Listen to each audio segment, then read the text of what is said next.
Hey guys, welcome back to Furniture Tech. My name is Mark. Today I'm going to show you how to do a faux finish, how to replicate or duplicate a Restoration Hardware, Arhaus, or a Pottery barn finish.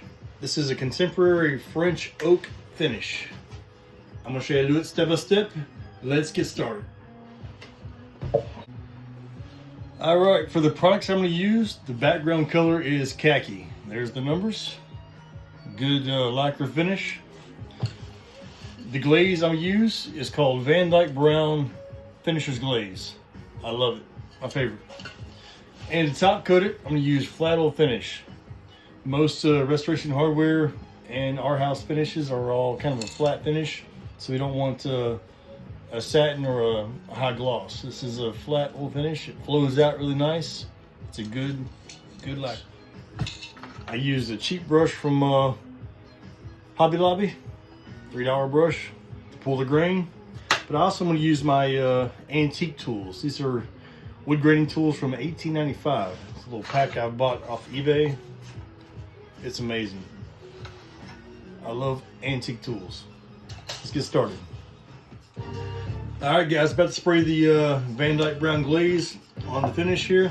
Make sure you wear your respirators and you have your ventilation going. Let's get started.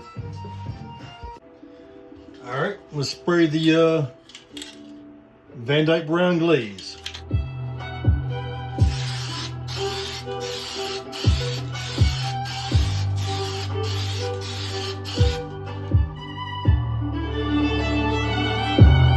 Paper towel.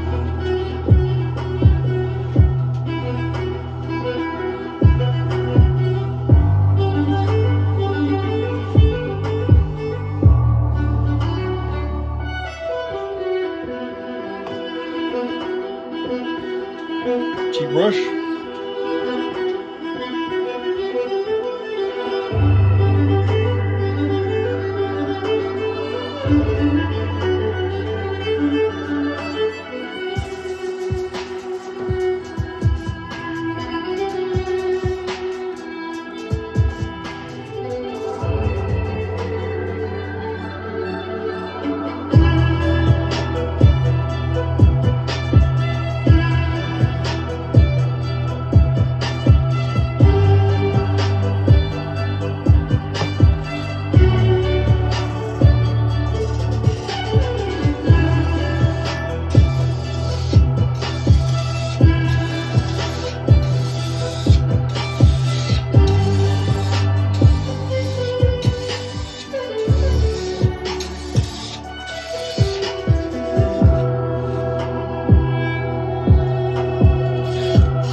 All we gotta do is let it dry and spray it with the flat oil finish, and she's done. Just that easy. All right, guys, there it is. Very simple to do. Just spray the glaze, pull it back and forth with the paper towel, the brush, and the comb. Hit the brush a few times. It comes out really well. So if you like the video, like it and subscribe. I appreciate you guys. Thank you.